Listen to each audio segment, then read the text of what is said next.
Hello दोस्तों, जय माता दी। मेरा जय श्री राम। एक मैं बहुत ही प्यारा गीत लाई हूँ। राजा दशरथ क्या कह रहे हैं कैकेयी से, आप लोग ज़रूर सुनिए। बहुत ही प्यारा गीत है।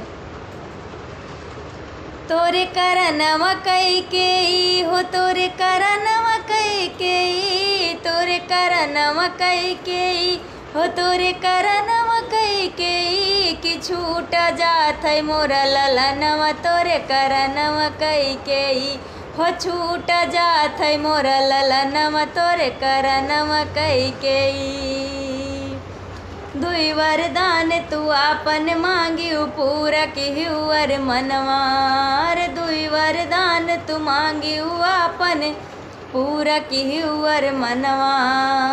राजा दशरथ करत रुदनवा, तोरे करनवा कैकेयी हो, राजा दशरथ करत रुदनवा, तोरे करनवा कैकेयी, तोरे करनवा कैकेयी हो, तोरे करनवा कैकेयी छूट जात है मोरा ललनवा, तोरे करनवा कैकेयी छूट जात है मोरा ललनवा, तोरे करनवा कैकेयी। राम लक्ष्मण बनवा गईले, सीता गई गोहनवा, अरे राम लक्ष्मण बनवा गईले, सीता गई गोहनवा। साथ में गईले मोर परनवा, तोरे करनवा कैकेयी, साथ में गईले मोर परनवा, तोरे करनवा कैकेयी कि छूट जात है मोरा ललनवा, तोरे करनवा कैकेयी, तोरे करनवा कैकेयी हो, तोरे करनवा कैकेयी छूट जात है मोरा ललनवा, तोरे करनवा कैकेयी। कहाँ पे हुई है लाल हमारे म्यान बिना दर मनवा, अरे कहाँ पे हुई है लाल हमारे म्यान बिना दर मनवा।